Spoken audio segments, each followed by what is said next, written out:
Hey guys, welcome back to our YouTube channel Tech It Simple. Today, in this video, let's learn about how to reset your password on Metro Bank online banking.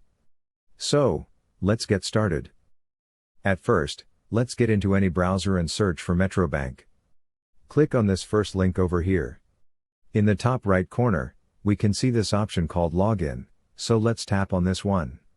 Choose your banking type and enter your 12-digit customer number here.